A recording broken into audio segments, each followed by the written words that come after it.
Hola, yo soy Denise Godínez y les doy la bienvenida a Cultura en Movimiento, un noticiero especializado que forma parte del ecosistema NCC. Este es un espacio de la Asociación de las Televisiones Educativas y Culturales Iberoamericanas, ATEI, donde conocerás la vibrante cultura de esta región.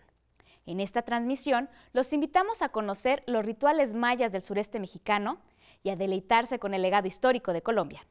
Quédense con nosotros en un recorrido de 15 minutos, donde exploraremos los rincones más emblemáticos de Iberoamérica. El Museo Nacional de Colombia se ubica en lo que una vez fue la Penitenciaría Central de Cundinamarca.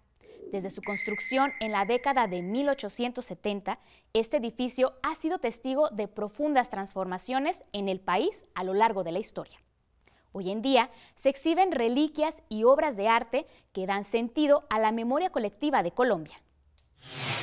En el lugar solo había presos pobres e indios enruanados, que aunque no lo eran, tomaban por presos políticos. La que sería la penitenciaria de Cundinamarca, diseñada por el arquitecto Thomas Reed, inició su construcción en 1874. Sentí horror e indignación al hallar entre los mismos a varios chiquillos de 8 a 10 años, incapaces en absoluto de entender nada de política y de hacer mal alguno al gobierno, y a quienes está pervertida para siempre al encerrarlos entre aquella multitud grosera, inmoral, ociosa y corrompida. Lo que antes fue una prisión, ahora encierra otras memorias, otros dolores y otras vidas. En el chaleco de Gaitán quedó marcado el dolor, en las armas de la época de la violencia y las memorias de ese entonces, objetos custodiados entre los muros de lo que fue una cárcel. Para que un objeto, una pieza sea parte de la colección del Museo Nacional hay diferentes caminos, posiblemente por donaciones, por conexiones o adquisiciones. Los elementos que se tienen presente para una adquisición o que incorporan los objetos al museo es difusión de sus colecciones. El museo tiene colección de arte, historia, arqueología e etnografía. Comenzó a utilizarse la palabra panóptico para referirse a este edificio. Derivada del griego, se utiliza a nivel mundial para nombrar los centros penitenciarios modernos. Su forma de cruz y torre central permiten una constante vigilancia a cualquier hora del día. Se escuchaban gritos de dolor de los castigos bárbaros que allí se empleaban, como por ejemplo el cepo, una madera donde colgaban boca abajo a los presos, y a los 15 minutos de tortura era imposible contener los gritos producidos por las llagas en los pies y la sangre agolpada en la cabeza. En el 2001 el museo fue oficialmente reinaugurado. En su interior hoy son custodiadas desde la Naranja de Botero hasta la estatua de José Ignacio Márquez decapitado, obras que buscan mostrar desde el interior del edificio una Colombia multicultural que no es carente de historia. Bueno, esto depende de cómo sean concebidos los objetos dentro del interior. Estos objetos tienen alguna salida y no necesariamente una salida física, sino una salida en cuanto a las ideas. En este museo, que está organizado temáticamente y no cronológicamente, la idea es que los objetos dialogan entre sí contándonos historias nuevas. El frío del panóptico penetra en los objetos, en las obras, en el óleo y en los muebles. Abraza sin tortura la historia que se cuenta a través de los pasillos y recoge las vivencias de lo que alguna vez fue una cárcel. ¿Qué es lo que pasa con esta tipología de edificios de panóptico? Que por su calidad arquitectónica resultan adaptándose a un nuevo uso. Entonces no es tanto una rehabilitación del edificio, sino un cambio de uso, que lo tuvo este panóptico, que era la antigua Penitenciaría Central de Cundinamarca, y no es el único caso en panópticos que tienen una readecuación a museo. Las cárceles no dejan de ser cárceles. Ya se ha visto en el mundo como muchas, al igual que el panóptico, se vuelven museos, pasando de albergar prisioneros a albergar los objetos que hacen parte de la construcción de la nación. Eso es el Museo Nacional hoy en día, un edificio donde se vigila la identidad nacional de Colombia.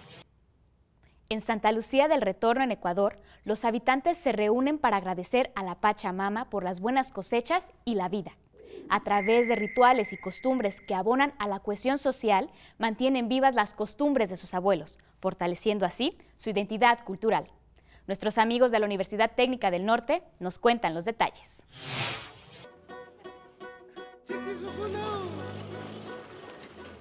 Es 24 de junio. Desde hace 7 años aproximadamente, en esta fecha se reúne un grupo de moradores para revivir las costumbres de los abuelos en el acontecimiento de mayor trascendencia de los pueblos andinos, el agradecimiento a la Pachamama por los alimentos y por la vida. Esta tradición la vengo haciendo desde mi niñez.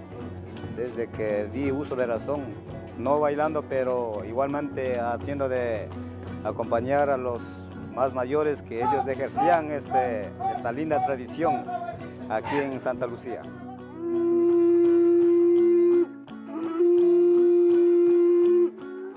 Aunque no realizan los rituales de purificación que se practican en las comunidades, la preparación del evento se cumple en los más mínimos detalles.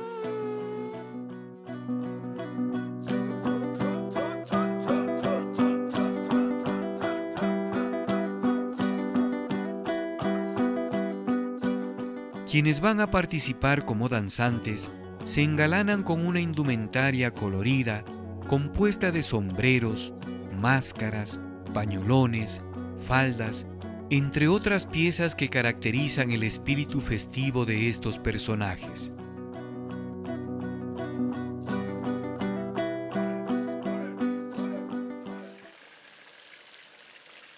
Tratándose de un acontecimiento en el que se celebra la abundancia de las cosechas, los priostes, según su capacidad económica, preparan la comida y la bebida para compartir con los participantes y los vecinos.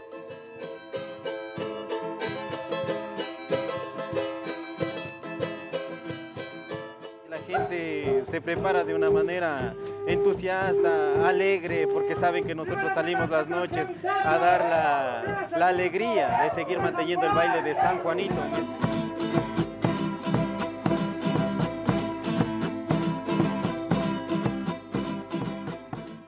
Así pasarán la noche, bailando, compartiendo los alimentos y la bebida en las casas de los priostes.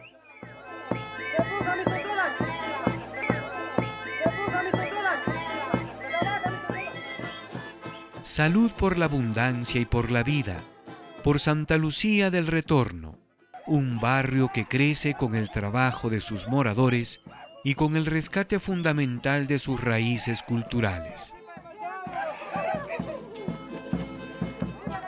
Desde la Universidad Técnica del Norte, para Cultura en Movimiento, Pablo Muñoz Cárdenas.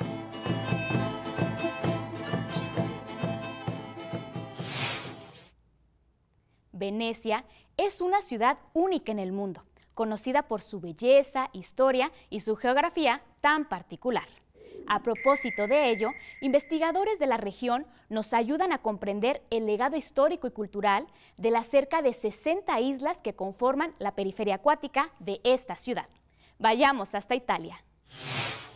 Venice Isnissology, il cui acronimo è Venice, è un progetto che anche nell'acronimo stesso vuole in qualche modo mettere in luce come la città di Venezia, una delle città più studiate al mondo e più conosciute al mondo, abbia in realtà alcuni argomenti che sono stati completamente o quasi completamente ignorati. E mi sto riferendo a tutta quella corona di oltre 60 isole che compongono la periferia d'acqua della città.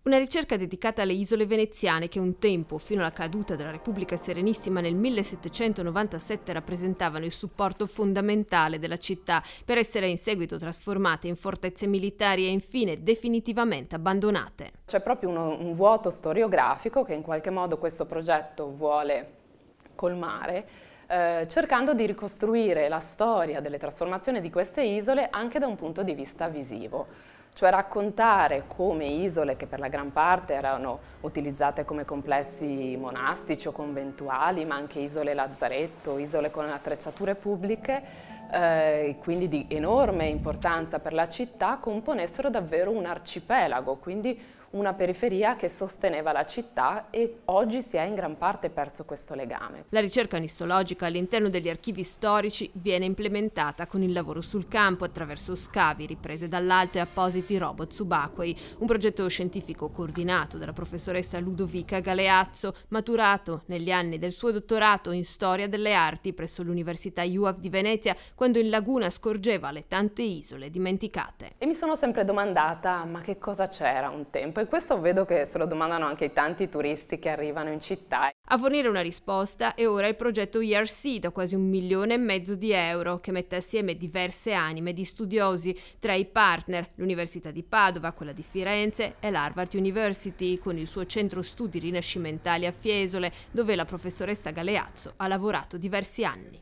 Dove non solo è un tempio per chi si occupa di studi rinascimentali, ma anche un laboratorio piuttosto importante che sta sviluppando le tematiche delle Digital Humanities applicate alla storia dell'architettura e alla storia dell'arte. Questo è stato un tassello importante anche per il mio percorso, per crescere soprattutto nell'idea di come possiamo comunicare le nostre ricerche ad un pubblico non di specialisti. La Travesía Sagrada es un recorrido de casi 60 kilómetros de navegación en honor a Ixchel, la diosa maya de la luna y la fertilidad.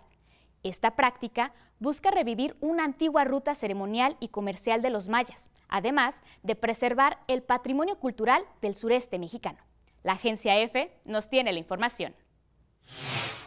Las antiguas tradiciones mayas reviven en la Riviera Maya con la Travesía Sagrada, un recorrido de 60 kilómetros entre Xcaret y Cozumel que homenajea a Ixchel, diosa de la fertilidad y la luna, combinando historia, cultura y resistencia física en una representación avalada por el Instituto Nacional de Antropología e Historia para preservar el patrimonio cultural del sureste mexicano. La travesía, que se realiza en 2 jornadas de más de 10 horas de navegación, busca revivir una práctica que fue fundamental para el comercio y las ceremonias religiosas de los antiguos mayas. Si bien la participación de los canoeros demanda mucha resistencia física y 6 meses de preparación constante, para Daniel Cruz, un ingeniero agrónomo de 62 años, originario de la comunidad de Leona Vicario, cercana a Cancún, lo más importante es la fortaleza mental y espiritual. En tu mente, de donde no quiere que sigas remando, porque te duele todo, te cansas, y en ese momento lo único que te lleva es la parte mental y el corazón. María del Carmen Pérez, otra participante veterana, compartió su perspectiva sobre el impacto personal de la travesía. Hermoso estar ahí en medio del mar y entras y sales en muchos pensamientos, y creo que eso no hay nada que lo pague, vale la pena 1000 veces. Además del esfuerzo físico, la travesía busca conectar a las nuevas generaciones con sus raíces culturales, fortaleciendo el sentido de identidad y pertenencia de las comunidades locales en la Riviera Maya. Gracias por acompañarnos en este trayecto lleno de tradiciones, historia y arte, cultura en movimiento. Este espacio es posible gracias a la colaboración de los socios de ATEI y a las agencias informativas AFP, EFE, Xinhua y la Dolce Vele. Para saber más, nos encuentras en la web como Noticias NSC y en nuestras redes sociales como NSC Iberoamérica. Yo soy Denise Godínez y nos vemos en la próxima emisión.